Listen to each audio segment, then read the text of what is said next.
I thought it was. Hold on. It says we're live. Yeah, we don't have anybody here. Yeah, Well, my computer's kind of wonky. We'll just move on. I don't Hey, see everybody. anybody This yet. is. Oh, Yeah, there's there's a three. few. Yep. Yeah. Hey, everybody. This is Philip. Welcome to the What If Tomorrow podcast. Things are kind of screwed up right now. I don't know if it's my internet or my computer. My computer actually didn't want to start or fire up this evening, so I don't know what's going on with it. But anyway, uh, way off. But You're cutting this out is pretty if you have bad, any man. questions, if you hey, even okay. Um, yeah, I don't know what the deal is. My computer was kind of jacked up. Like I said, it didn't want to start up. Um, but can you hear me now? I can hear you now, sir. Can you Okay, hear good. me? Hey, Ian, how are you doing this evening? But anyway, yep. Yeah, we did all this, guys. I promise. Backstage, things were working okay. I don't know what's going on. Um, maybe we're going to talk on something, a little risque tonight. I don't know. But anyway, tonight is about you guys. If you have any questions, whatever, jump in the chat, ask us. I know I posted late to Facebook about it, but if you have any questions, by all means, reach out. Um, and we'll do our best to answer it. And until then, we're just going to kind of chat and kind of look at things of what's going on in the world, Iran and whatever else we can figure out. There's a Yeah. bunch of stuff going on, but like here tomorrow night, they're talking severe storms. We had severe storms. What, Friday night? Is that right? Yeah. Um, Maybe is that better, Ian?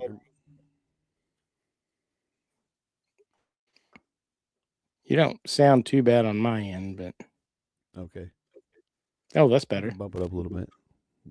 Is that too loud? Am I blowing you out? No, that's good. Okay. Um. So anyway, let's hit on Iran. That's probably the biggest thing that we see going on right now. There's a lot of stuff happening, and there's one thing I do want to bring up, and I'll look it up here in a minute. Um, but Iran right now is going to affect us. Oil prices are just over $100 a barrel right now. Uh, I think the biggest time to worry, in my opinion, and from what I've seen and heard, when it hits 150 and it's sustained, then we're going to have problems. Mark, I don't know if you've heard the same. Um, No, that's pretty much normal though. yeah, yeah, I remember paying $5-6 a gas back, you know, in 2002, 2003. It yeah, got really ridiculous even here. And that's about the price of uh, a barrel back then. I'd have to look that up to tell you exactly, but yeah, it got real high. I don't think it's going to affect us here in the United States as bad as most people believe. What's affecting us now is uh, just the oil prices, not the supply. yeah, We don't get any oil from the Middle East uh, anymore at all. We have opened so many new oil fields and production that we produce most of our own oil now domestically, and what little we do import comes from Canada. But the speculation on the oil prices raises it across the board for everyone, even though the supply for America is probably not going to be affected. right, They have talked about releasing fuel or oil from the strategic reserve if necessary to lower the price per barrel. Um, yeah. I don't know if I that's have going a, to be necessary or not. I have a problem with that. I mean, I've had a problem with that, but in previous administrations, Right. I mean, it's strategic. We are for all intents and purposes, we're at war. We're dropping bombs. We're killing people. Right. It's kind of ridiculous to, in my opinion, to start draining the oil reserves, especially after we just got built back up from the previous administration. Right. It doesn't make any sense to me. Just to drop it a little bit, it's a band aid. But Yeah, it's short term. yeah, our society's become so addicted to instant gratification. Yeah, it doesn't seem like anybody is really willing to make any sacrifices Right. or deal with them at all. I mean, yes, is it inconvenient? Yeah. Will we survive? Yeah. Mm-hmm. It's going to hurt these guys that's got the big trucks that's tuned to blow black smoke whenever they step on the gas, though. Yeah. Well, if you think about it, now I know. Now, okay, I'm going to preface this. In World War II, the citizens sacrificed. Yes. They had victory garden food. They had, they recommended having chickens and, for your own eggs and all that. Definitely, it was a different time, different society. I understand that, but I'm pretty sure I've said this many times. I really believe that we've been in World War III for the last couple of years. The early stages, I wouldn't mean, be surprised. Even Putin said World War III isn't going to be fought with bombs. It's going to be fought with ones and zeros. I mean, how many and economics cyber attacks have we had? Yeah. Yeah, and I think we're starting to see, in my opinion, this is my opinion. I have nothing to base it on, just watching what's going on. I really think that we're starting to get that overflow. It's been bubbling for a little while. It's been, to a boil, starting to boil. I think we're starting to see the overflow. In my opinion, on what's going on in Iran, stems from watching what's happening in Venezuela. And Mark and I were just kind of talking about this backstage. What's going on, or what happened in Venezuela, what's happening in Cuba, now Iran. Those were two of the biggest oil producers for China. Yeah. Oh, we're hurting China right now. Yeah. We're putting the hurt on them. Not only that, but in Venezuela and China or Iran, they had Chinese technology. The supposed to be the stealth detection radars and anti-air weapons and all that. And we've blown through those. The only aircraft that I've seen got shot down were the F-15s that the Kuwaitis shot down on accident. Yep, friendly fire. Yeah. But in the combat zone, we haven't lost anything. I just saw that we lost our 7th service member, and that was because of a retaliatory strike. Yeah, absolutely. And it's all been fought by proxy so far. It's been a Cold War, basically. It's like a return to the Cold War, except absolutely it is. There's no hard lines hardly drawn. Yep. Ian said, for those listening, said I've said the same. Ukraine is the first actual fighting war of that. The hidden war has been going on for a lot longer. Yeah, absolutely. But I think we're watching a chess game being played. Everybody's like, well, they're playing checkers, Trump's playing 4D chess and all that. I'm whatever. I don't care about that. But I really think we're watching the strategy unfold. We're watching a business strategist use business techniques against a political enemy. Yeah, absolutely. That's the theater he is good at, and that's what he's using. Yeah. Yeah, I mean, Venezuela now is on our side. They're cheering for us. Mm-hmm. The Iranian people are cheering for us. There's so much fake stuff out there. Oh yeah. Honestly, not only is he winning this economically and playing this game, he's actually doing it, in my opinion, it's a very moral conflict. Mm-hmm. Venezuela, I'm sorry, I'm going to say it was a shithole because it was run by a dictator who only cared for himself. Mm-hmm. Iran, the same thing. The dictators, the religious dictator was strangling the people and exporting his ideas and money to finance those ideas all over the world. If we had shut this down under Carter when it first got started, we wouldn't have had a 9/11. We wouldn't have had all these attacks. We would have nipped that crap in the bud. It would have been done. Yeah.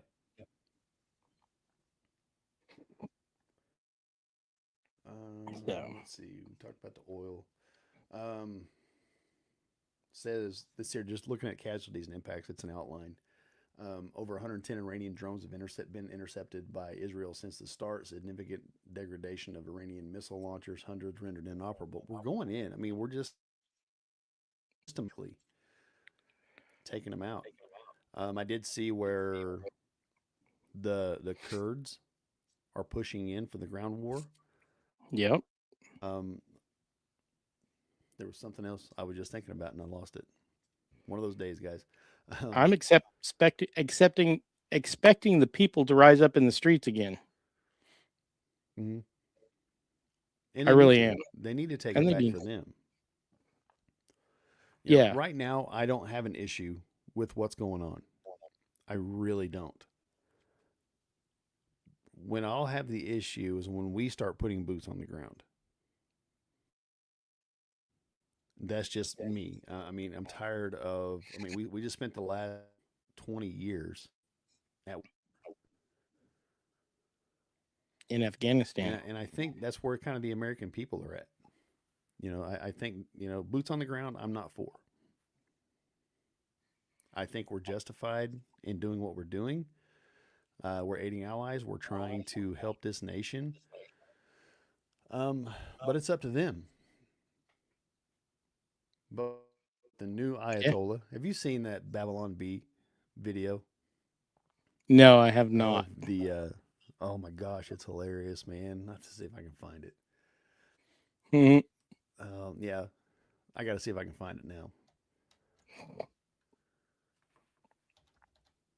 So, while you're looking for that, I don't know if anybody's looked, but I guess we're close to an economic deal with Cuba. So this would not have been possible without Venezuela, because Cuba gets all of their oil from Venezuela. So, I mean, what happens when we're on friendlier terms with those and their communist dictatorship starts to fail? We've already got, like Phil said earlier before the show, we've already got a base there. Yeah, it's right there. All right. Let me pop this over here real quick. Let me pause it and expand it, and I'll share. It's stinking hilarious. My wife says, I read that his son has taken over in Iran. So will anything change? No, nothing will change. That's exactly why they did it. They're doubling down. I've heard he is more extreme than the Khamenei or whatever his name is. Yeah. But I ran across this the other day. I thought it was hilarious. Yeah. So let me pop this up and I'll share the video.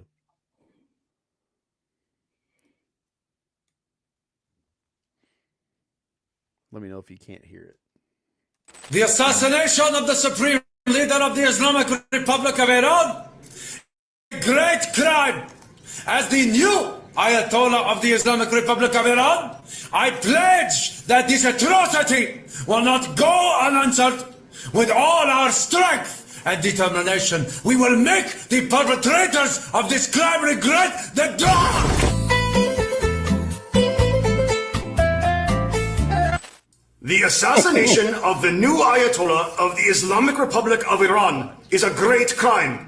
As the new Ayatollah of the Islamic Republic of Iran, I pledge. Hello? New Ayatollah here. Look, I really didn't want this job, okay? I just joined the government like 3 weeks ago, and I was sitting in a cubicle way off in the corner, and next thing I know, some folks talking across the office are all like, let's get Ahmed to do it. No one will miss him. I heard you guys. So, yeah, I'm just hoping we can all be cool here. There's no need for things to get all... Oh! Wait a minute. False alarm. It's just my new pager. It's the latest model. You can even play Snake on it. In fact...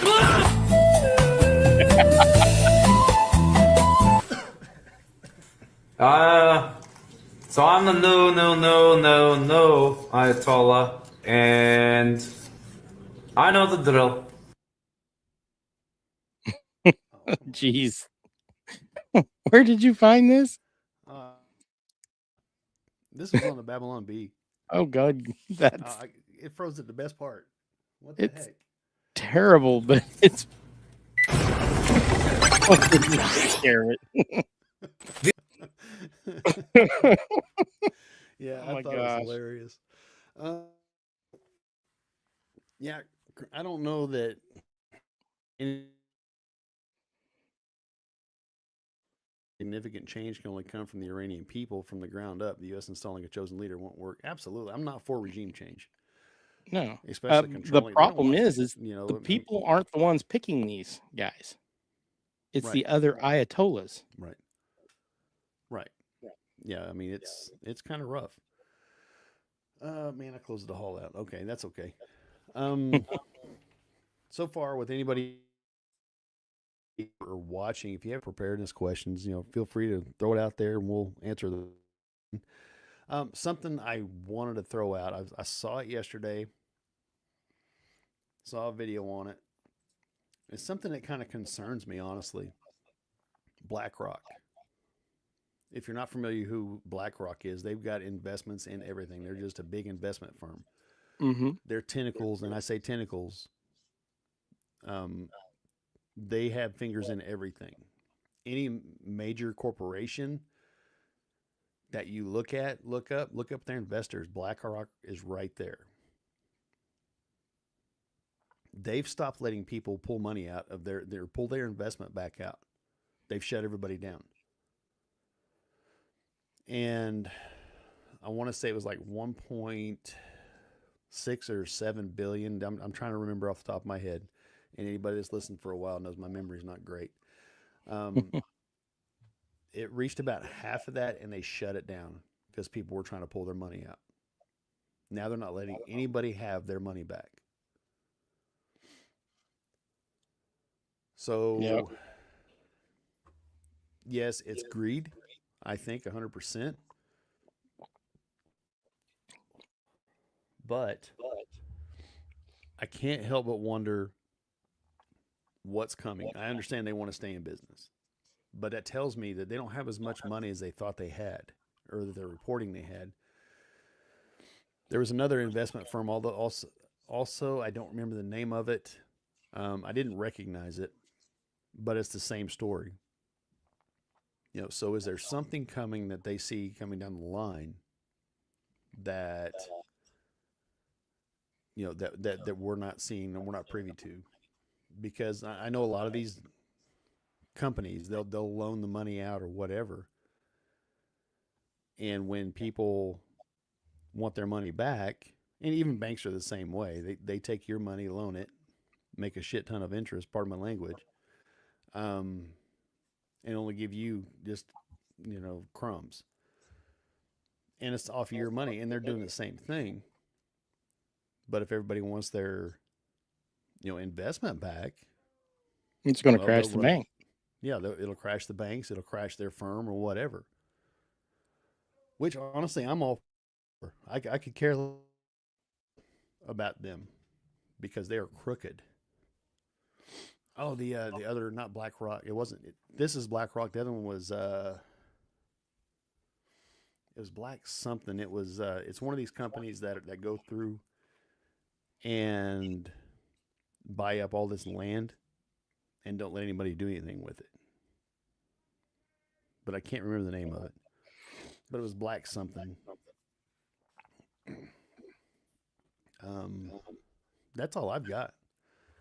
Maybe keep an eye on that. Yep. And go from there. Now, if anybody is interested in some good investments, I have been having really good luck with copper lately. Yeah. Let me check to see what it is today. I think it's down a little bit. No, it's actually up.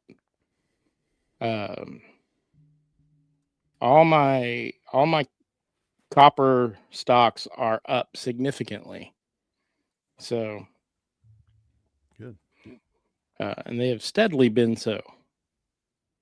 So all is not lost.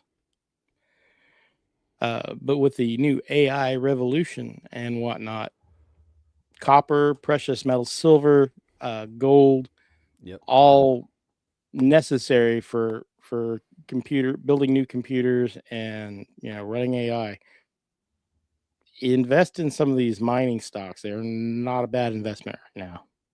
Get them before they get too high. I believe that's right, Chris. Blackstone, I believe. Let me pull it up.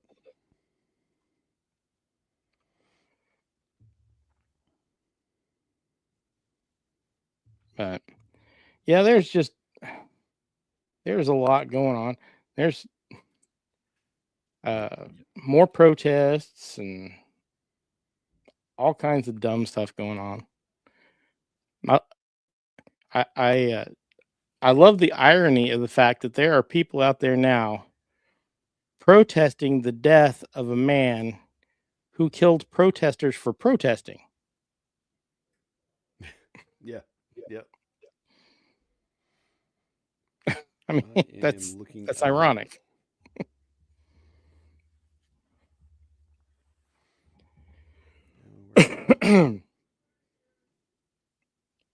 All right. Well, yeah, BlackRock right now, their stock is $957.67 a share. They won't let cat. This was 10 hours ago. Well, if it'll load.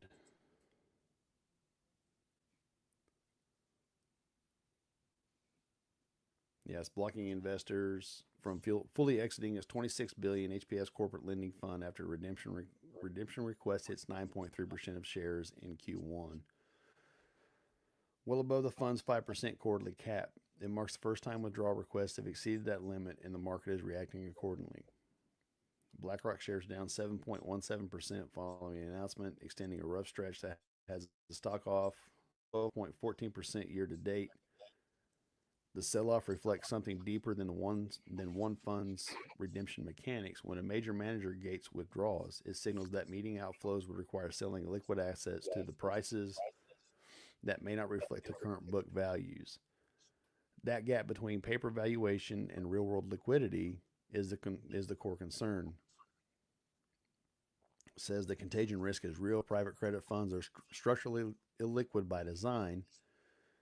And when one high-profile name restricts exit, investors in similar mechanics tend to rush for the door simultaneously. Blackstone, Apollo, and KKR are now under heightened scrutiny.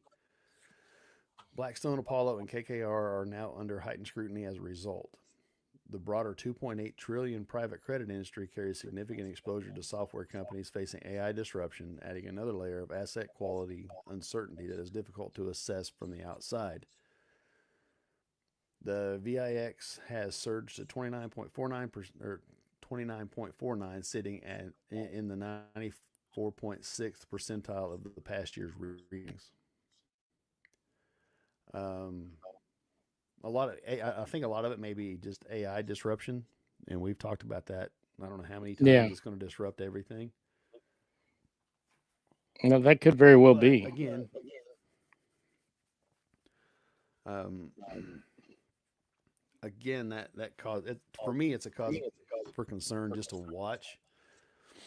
I wouldn't panic, obviously, right now. I mean, panic will get you hurt. It'll put you in a bad position. Um, just with anything, whether any kind of preparedness situation, panic is going panic's going to kill you. And historically, leaving your investments intact usually pays off in the long term. They almost always recover.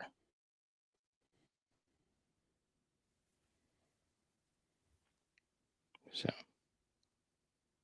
are you still there? Yeah. Yep.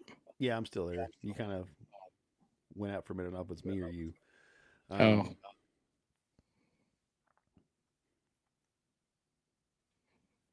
Yeah, we're having some internet difficulties so, no, that's today. something else just to keep an eye on. Are you? Yeah, I've been having some weird stuff happen. So, yeah. Have you looked at the California governor's race? I have not. I did see something about two of the Republicans are like front runners or something like that. Yeah, the Democrat side's got so many people running that they don't know what even is going on. Right. Yeah, I haven't paid a lot of attention to it. I mean, I probably should because California, how California goes, we usually go, as a nation. I don't know. We're walking a tightrope right now, in my opinion, as a nation. We're so divided. Yeah. And I think a lot of people, it doesn't matter what it is, what Trump does. If it's Trump, they're against it. I think you're right. I see a lot of that online. Absolutely. Absolutely. They were fine with their guy doing it. They were fine, when Obama, and they were fine when Bush did it. But, oh my God, Trump's the devil. Well, I mean, yeah, I'm not fond of the guy, but he's doing his job. Right. And that's what freaks a lot of people out, though. Well, yeah, we're not used to the president doing their job. Right. And stand up there and look important, Right. So I don't know. I don't. If the guy wasn't such a jerk on Twitter.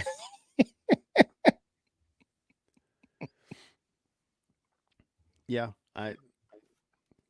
it's just it's up in the air right now. Especially with everything going on in Iran. I guess I could say I'm on the fence. I mean, I'm for what we're doing, but like I said, if we go boots on the ground, I don't want anything to do with that. There's nothing. I don't blame over there. There's nothing over there worth the lives of our people. Maybe there is. Maybe we're not getting the whole picture. I'm kind of circling back. Have you seen their, kind of on the tech side of it? Have you seen they're using, what is it, the Helios, something like that, on the ships? No.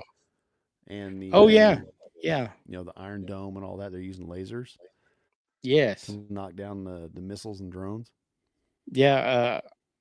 I was watching a video of them shooting down missiles from Israel with the laser system.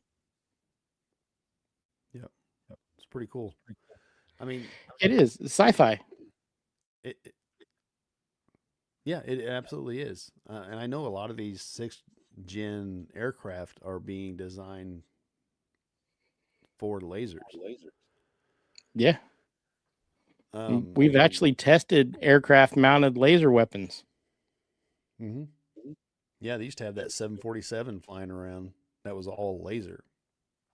Yeah, the whole plane was a laser. Mm-hmm. Mm-hmm. And they've refined the technology down to where it's smaller. And they put one on a gun pod on a fighter. Yeah. A few years ago. We'll be having Star Wars in real life before too long. Yeah, that's what my wife said. I don't think you can't outrun a laser. No, if you've got that line ain't of sight and good tracking, Yeah. you're done. So I don't know. I mean, I'm kind of curious to see. I don't know that we, because if you think about it, if you watch, was it 89 when we hit Panama? Some 88, 89 when the F-117 came out. Yeah, I believe so. Or they let the world know that we had the F-117. Yeah, and we'd had it for a while. Yeah, since the mid 70s. And then the first war, the Gulf War, 89. They started showing that we could be precise in our attacks, precision guided bombs. Yep. And what we're seeing now, all the different technology that came out from Iraq and Afghanistan. Now it seems like every time we're in conflict, a new technology emerges. They show that we have it. And we've had it for a while. Yeah. Yeah. I mean, but you have the Moab and all that. I'm kind of curious to see what's going to come out of this, because I don't believe we're seeing what's come out of it. I mean, they even talked about the sonic weapons and things like that down in Venezuela, incapacitated, and made it to where we could kill like 200 of their troops. And with 20 guys. So I'm kind of curious to see what we have now. Oh yeah. Well, I'm telling you, I'm thinking a lot of these so-called UFOs that people have been talking about. I think one of these days we're going to find out that a good deal of those are new technology that is ours or an adversaries of ours that they just don't want us to know about yet. Yeah, I would agree. I mean, how long did they? Not all of it. How long did they talk about the B-2 and the F-117? They were talking UFOs and all that. And I think the government just lets that go, lets that speculation go because it hides it. Yeah. They can make fun of people. You're looking at UFOs. And it's actually our new stealth bomber that's been flying around. Yep. Different propulsion or something like that. Yeah, absolutely. I could see it. Yeah, absolutely. Anybody got any questions on here? No, we've got some folks on here. Nope. All right. Well, I mean, did you see where I guess 60 Minutes was talking about we captured a microwave weapon from Russia? I guess I didn't. Let me see. I don't know when that was, but I saw an article about it on Newsmax. Let me see if I can find that again. Dun, dun, dun, dun, dun.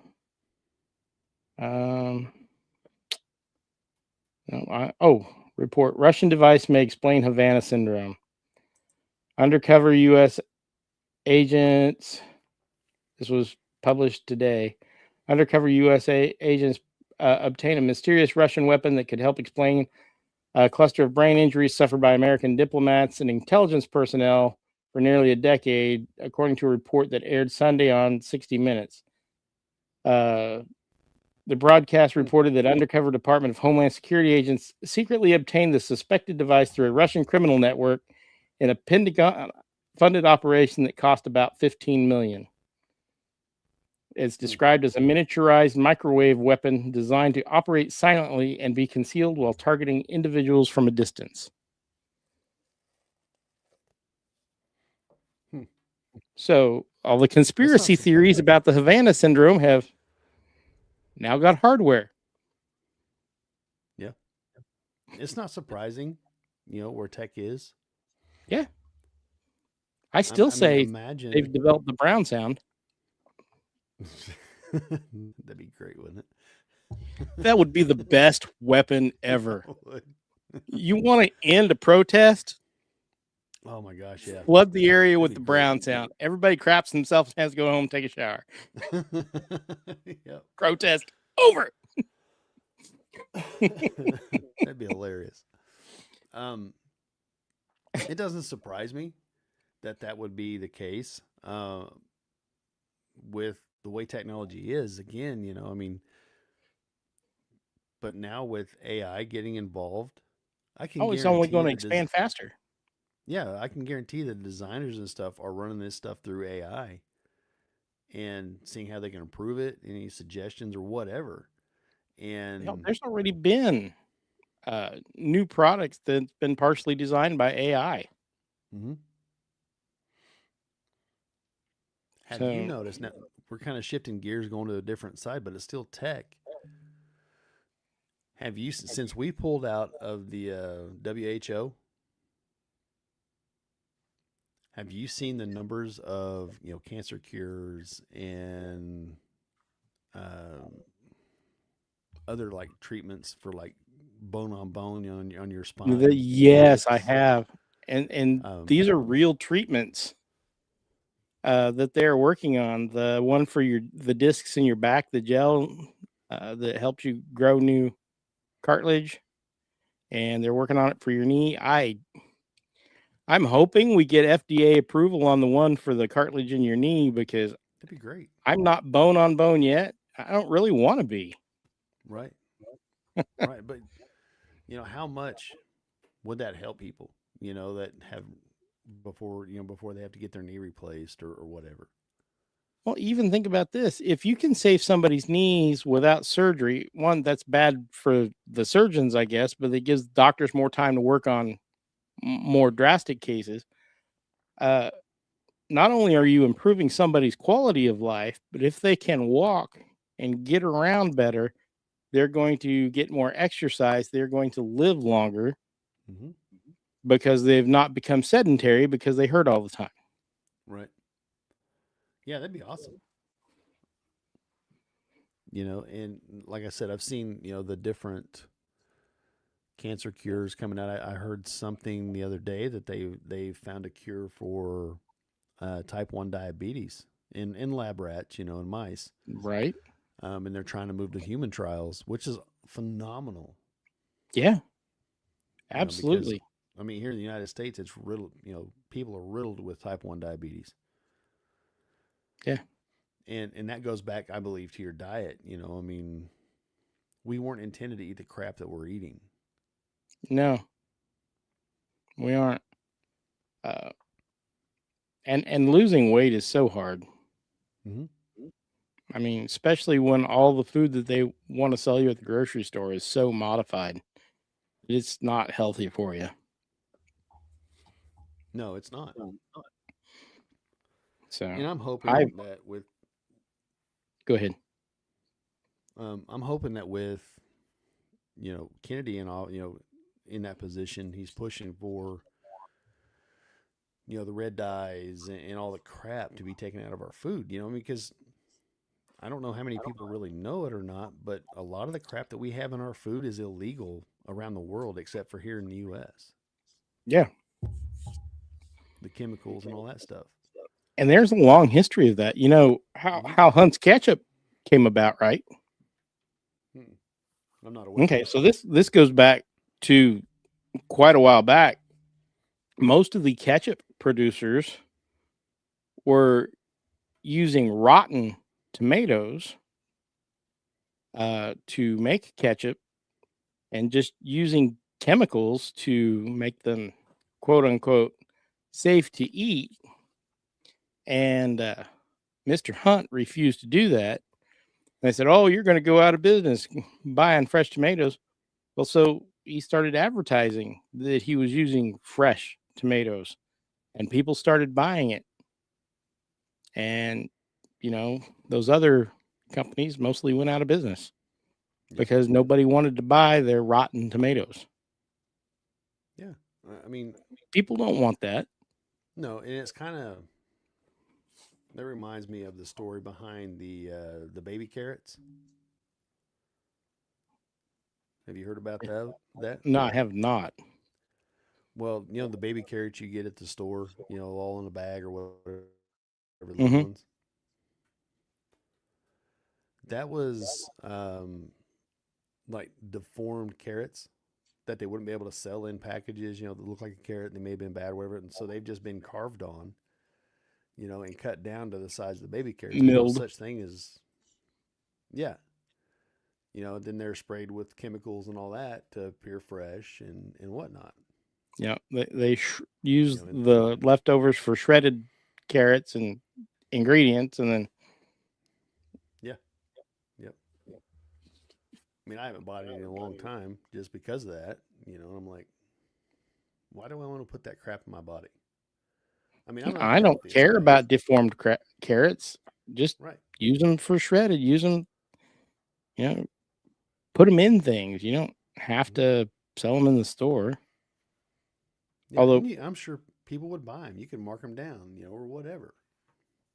they taste the same. I mean, Yeah. I used to, my family grew huge gardens, and carrots in general don't really look like what you buy in the store. Most of them do not. Nope. Most of them look like, some sort of weird thing that you expect to scream at you when you pull it out of the ground. Right. Yeah. Mandrakes. Yeah. And speaking of gardens, it's that time. It is It's garden about time.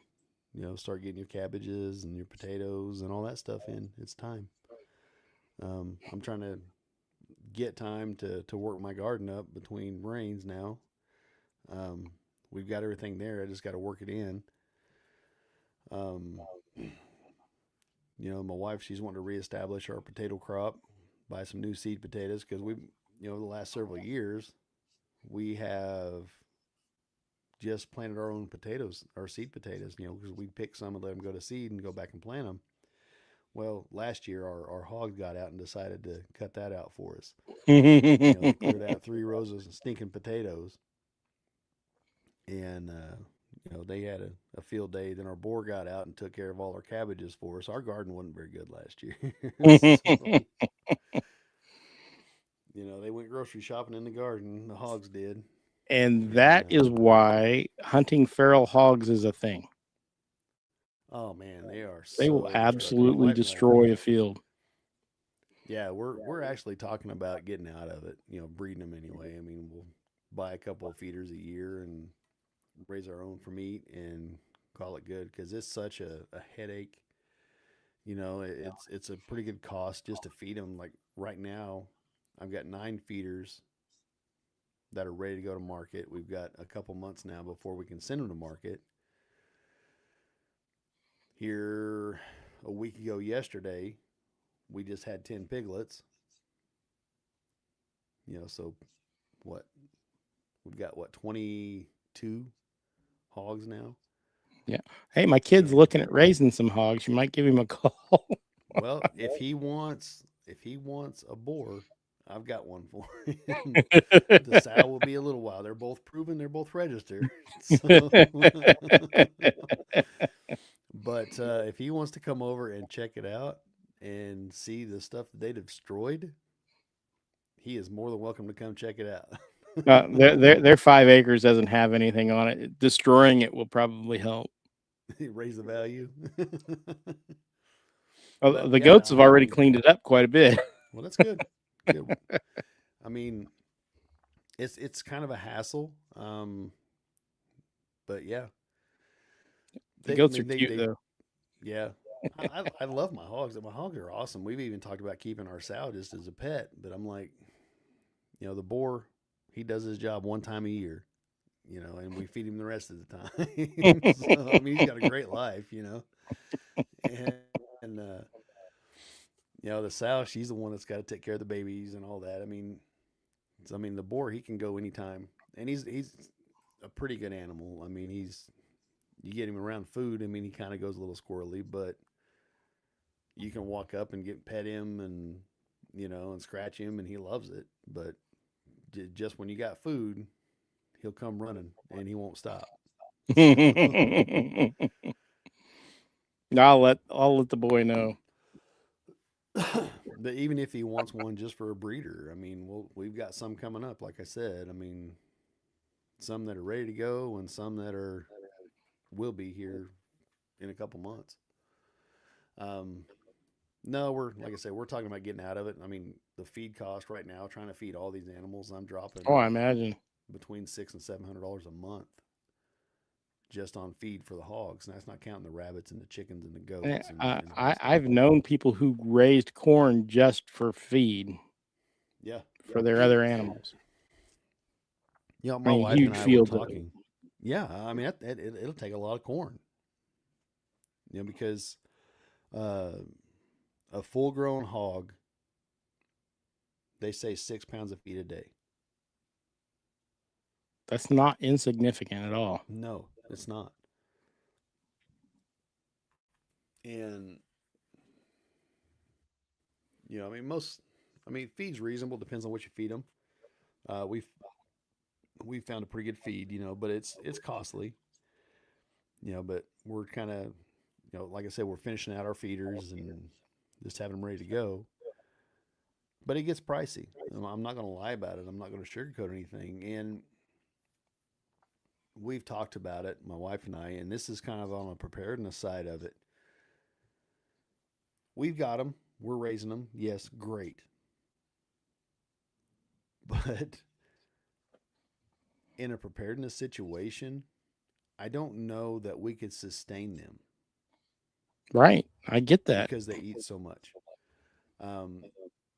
We don't have the pasture to put them on. I mean, we do. We've got pasture to put them on.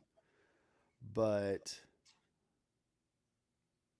eventually they're going to tear that up and run it out, especially if you have a bigger operation. And we don't store any grain. We don't have like a grain bin to store anything in. And, you know, but that's a lot of upfront cost if you're going to get into it. Yeah, if you're going to make it sustainable, you need a lot of acres. Without looking.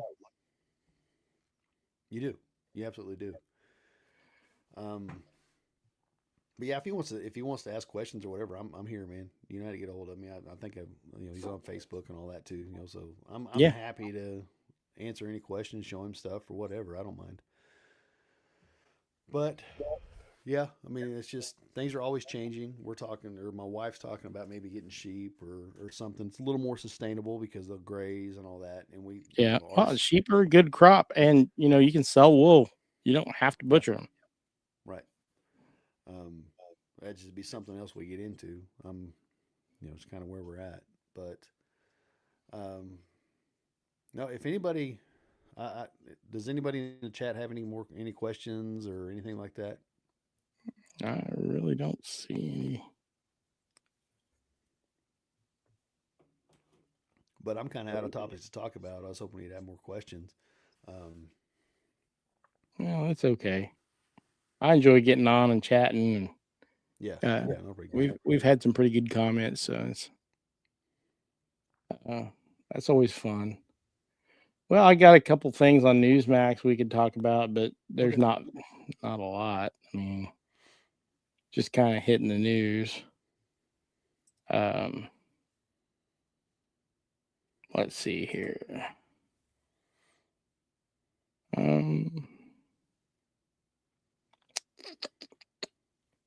Oh, nothing really.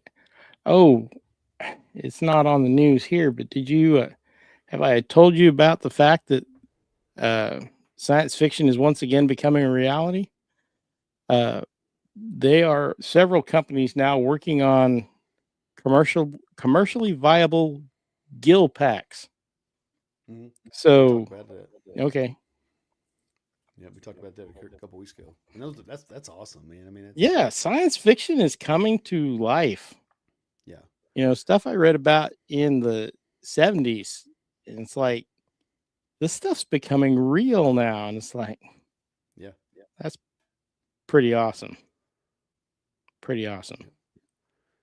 Maybe we can put together something for a tech show or something like that.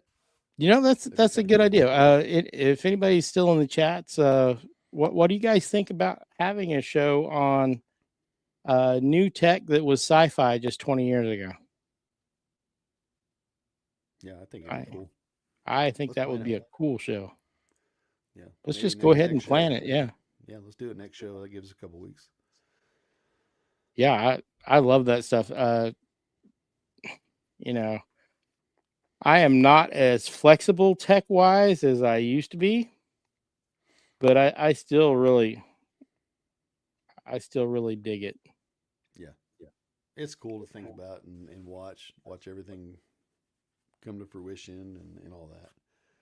Oh yeah, I mean, so let's look at the iPad, for instance. Yeah. So I don't know. I mean, I know a lot of our listeners have watched the movie Ender's Game, but if you read the book many years ago, like I did, they were using flat tablets that, and then it wasn't 10, 15 years later after the books came out that iPad came out. So the tech that they were using in their science fiction book came out really fairly quick. Yeah. Ian says, so long as we don't go Soylent Green. Yeah. What's crazy is there's a drink out there called Soylent. Yeah. You know? Soylent Green took place a couple years ago, according, if you go by the timeline in the movies. Yep. Soylent Green is people. Right. Yeah, not something Yes, I want, I'd like to but it avoid that wouldn't surprise me. technology. Yeah, it would surprise me if they're trying something. Oh yeah. But yeah, man, I don't really have much more. Oh, We'll it's call it a all short good. show tonight. It was a fun show though. Yeah, it was a good conversation. But guys, thanks for hanging out in the chat. We're just going to call it a show tonight and kind of a short show. Yeah, we appreciate you guys hanging out. And according to the questions, I mean, if we have any questions or whatever, feel free to message us, email us, whatever. You can find all of our information on our social media. I think it would be email us. I think it would be a really neat thing to do at the end of the show is, if people would send us questions, we could do a couple of them every time we have a show. Yeah, I'm good with that. I would love to do that as a regular feature. Mm-hmm. For sure. So, For sure. all right. But you guys, thanks for everything. Thanks for listening. Thanks for hanging out with us. I think we're going to shoot for here the next What If Tomorrow show. Where I think we're going to shoot for tech that's become real. I mean, science fiction has become science fact. In the last 20 years or so. I think it'll be a fun show. Good conversation. I got choked on my spit. Hey, I've noticed your internet's working better now. Yeah. Yeah. We're towards the end. Now that we're towards the end. But anyway, guys, we appreciate it, and we'll see you in the next one. Good night, everybody.